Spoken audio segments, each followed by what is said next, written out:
Now, in this blessed month of Ramadan, there are 3 stops, or there are 3 stations that you don't ever want to miss. And subhanAllah, this is the mercy of this blessed month, that Allah subhanahu wa ta'ala has given us these 3 stops or stations for this blessed month. The first station, the first stop comes where the Prophet ﷺ said, "Man qama Ramadan imanan wa ihtisaba, ghufira lahu ma taqaddama min dhanbi." Whosoever does qiyam, i.e. taraweeh, in the month of Ramadan, Allah subhanahu wa ta'ala shall forgive all of his previous sins. The second station is Man sama Ramadan imanan wa ihtisaba, ghufira lahu ma taqaddama min dhanbi. Whosoever fasts in the month of Ramadan with iman and hoping the reward from Allah subhanahu wa ta'ala, ghufira lahu ma taqaddama min dhanbi. Allah subhanahu wa ta'ala will forgive all of his previous sins. And the third stop or station comes, which is Man qama laylatul qadri imanan wa ihtisaba, ghufira lahu ma taqaddama min dhanbi. Whosoever does qiyam or tahajjud and taraweeh on the night of Laylatul Qadr, Allah subhanahu wa ta'ala shall forgive all of his previous sins. Now subhanallah, this is an amazing opportunity for all those that have committed tons of sins in the accord of Allah subhanahu wa ta'ala. All of us have committed sins, small sins, major sins, all the different variety of sins. But let us use this blessed month of Ramadan, that where Allah subhanahu wa ta'ala gives us 3 opportunities for us to rectify ourselves with Allah subhanahu wa ta'ala. Subhanallah, this is an amazing opportunity for those who have been thinking of coming back to Allah subhanahu wa ta'ala, and there is this reluctancy between them, being ashamed of their sins. Here's an opportunity for you. Rasulullah sallallahu alayhi wa sallam said in an authentic hadith, ثَلَاثَةٌ لَا تُرَدُّ دَعْوَتُهُمْ 3 kinds of people, when they make dua to Allah, their dua is surely not rejected. Number 1, الصَّائِمُ حَتَّى يُفْطَرُ, the one who makes dua when they're about to break their fast. Number 2, وَالْإِمَامُ الْعَادِلُ, and the just ruler making dua. And number 3, وَدَعْوَةُ الْمَظْلُومِ, and the dua of a person who has been oppressed. And he, Rasulullah sallallahu alayhi wa sallam, and don't forget, sallallahu alayhi wa sallam, he said, and I love this hadith, إِنَّ لِلصَّائِمِ عِنْدَ فِطْرِهِ لَدَعْوَةٌ مَا تُرَدْ. The Prophet is stressing. He says, basically, the one who has been fasting and breaks their fast, that time when they make dua to Allah subhanahu wa ta'ala, Allah will surely accept it and not reject it. What a golden opportunity that we don't want to miss. Allah subhanahu wa ta'ala, brothers and sisters, appreciates it at the pinnacle and the climax of your hunger, of your weakness, of your tiredness, and the food is being presented here and there, and you actually remember Allah subhanahu wa ta'ala, and you make dua to Him during that time, right around adhan, Maghrib adhan, you're about to break your fast, and you make dua to Allah subhanahu wa ta'ala. Allah appreciates that, and Allah tells you, you make dua at that time, I will accept it and I will not reject it. Allahu Akbar. Some people may ask, brother, what time exactly shall I make dua to get this golden opportunity? The ulama, many of them have said there's room for it. So some have said you can make dua a few minutes before the adhan of Maghrib comes in. And some say you can make that dua after adhan and after your iftar, you break your fast, then you can make your dua, and may Allah accept it whatever time suits you best. Brothers and sisters, from the sunnah of Rasulullah sallallahu alayhi wa sallam, he used to make a specific dua during that time when he was about to break his fast. He used to say, ذهب الظمأ, the thirst is gone, وابتلت العروق, and the veins are moist, وثبت الأجر إن شاء الله, and the reward is guaranteed by the will of Allah subhanahu wa ta'ala. Brothers and sisters, be optimistic like Rasulullah sallallahu alayhi wa sallam, and follow the sunnah and make that dua and add whatever you wish. So don't be so distracted before adhan time with all the food. Rather seize the moment and make dua during that precious time.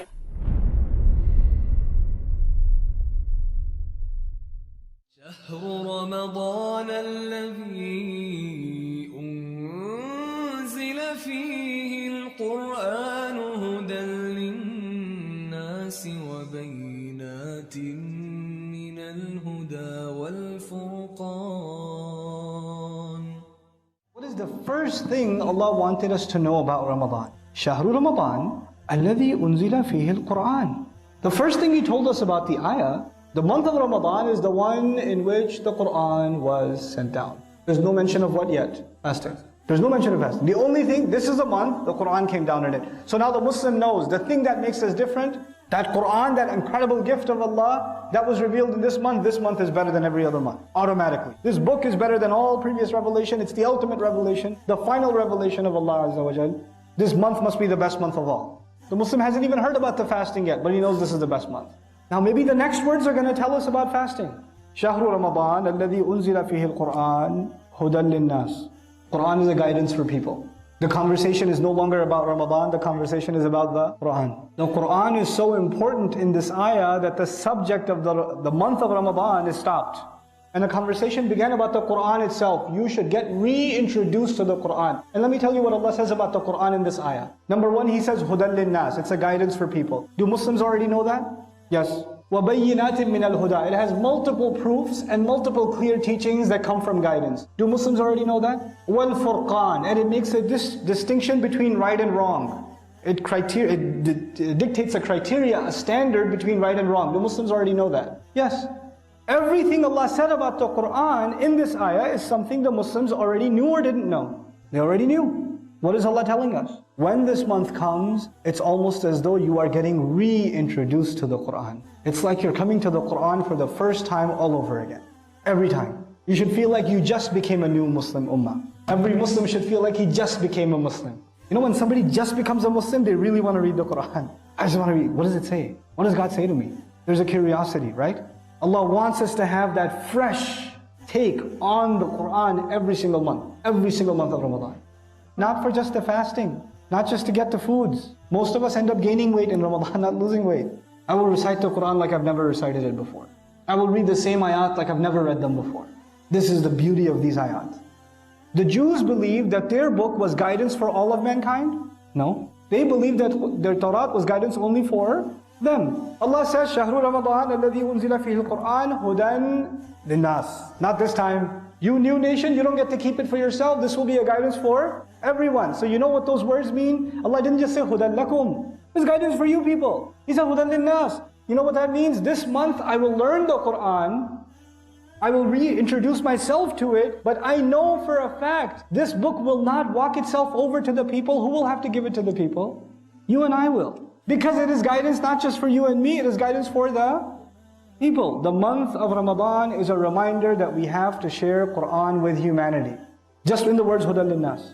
When you share the Quran with humanity, they ask for proof. They ask, why do you believe this is the word of God? What's your proof? What's your evidence? Give me something. Don't they say that? Allah says in the next words, very logical, وَبَيِّنَاتٍ مِّنَ الْهُدَى. Bayinat means proofs, clear evidences that come from guidance. Not only does it guide people, it proves to them that this is the guidance too.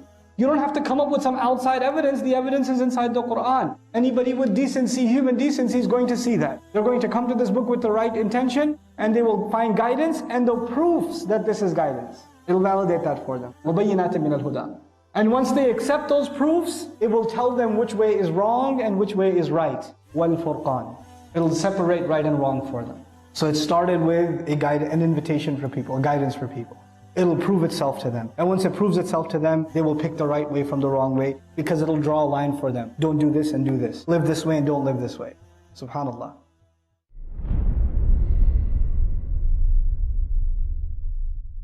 Rasul sallallahu alayhi wasallam did say, رَغِمَ أَنفُهُ رَغِمَ أَنفُهُ رَغِمَ أَنفُهُ. May his nose be rubbed in dust 3 times.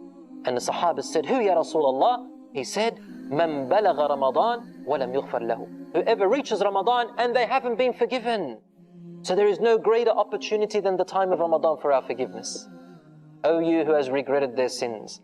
O you who knows of secret sins that no one else knows about. And you cry in the night and you feel so guilty about it and you've given up almost hope. This is your time, insha'Allah ta'ala, to get rid of this burden off your shoulders. And for it, to replace in your heart a sweetness of happiness, of iman that you have never felt before. Brothers and sisters in Islam, the shaitan comes directly from the front, directly from the back through his allies, and through his deception, and from the front through his allies, and leaving a seed in your desires before Ramadan. And from the sides, the shaitan finds it difficult. The angels are there. And here is where the rahmah of Allah subhanahu wa ta'ala and His love for you is really shown. That above you is Allah subhanahu wa ta'ala, whose mercy descends upon you. And when you lift your arms up to Allah in dua, Allah does not allow any evil, any obstacle, any distraction between you calling upon your dear Lord and Allah subhanahu wa ta'ala responding to His beloved servant. It's a direct connection. And Allah says in the Quran, وَإِذَا سَأَلَكَ عِبَادِي عَنِّي فَإِنِّي قَرِيبٌ أُجِيبُ دَعْوَةَ الدَّاعِ إِذَا دَعَانِ فَلْيَسْتَجِيبُوا لِي وَلْيُؤْمِنُوا بِي لَعَلَّهُمْ يَرْشُدُونَ. And if my servants ask you about me, O Messenger of God, tell them, Messenger of Allah, tell them, I am close, I am very close. You know, like what a mother says to a child when a child wakes up in the night and the child's very scared, seen a nightmare. Mom, Dad, and they come close to them and they say, don't worry, I'm here, I'm close, I'm with you. You go to school and they say, don't worry, I'm with you. Just remember your mum, remember your dad. You know, I'm with you. When a dear friend tells you wherever you go, just hold this, remember I'm with you. So Allah subhanahu wa ta'ala is telling you like the nurturing mother saying to its child, I am with you. فَإِنِّي قَرِيبٌ, I am close. I will respond to the person who calls upon me when they call. So let them respond to my call. Let them respond to me. Because the way that I command you, Allah is saying, is the way to me.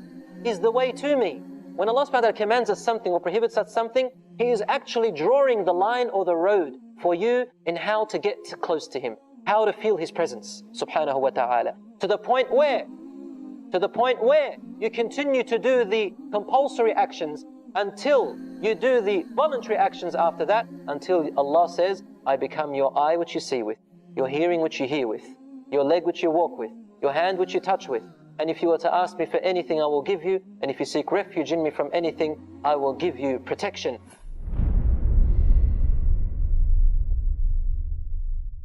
And one of the most oft questions I get from young people is, you know what, my iman is just not doing too well.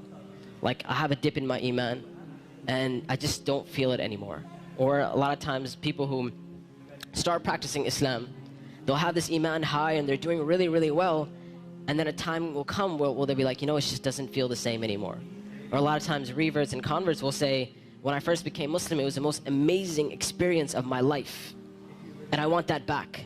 I want that experience back. And one of the first questions I ask these people is, how is your connection with Allah? How is your qiyam al-layl? When was the last time you got up in the middle of the night or in the last third of the night to pray to your Lord? And if the answer usually is, well, I don't really do that. I mean, I just try to do my 5 daily prayers. I'm just happy if I can get that in. And I tell them, I say, listen, if you're cutting off your connection with Allah, how are you going to get better? You can't expect your iman to just get fixed all of a sudden on its own. It's not going to happen. You have to take steps for you to become a better Muslim. You have to take steps to reach that level of iman. مولاي صل وسلم دائما أبدا على حبيبك خير الخلق كلهم.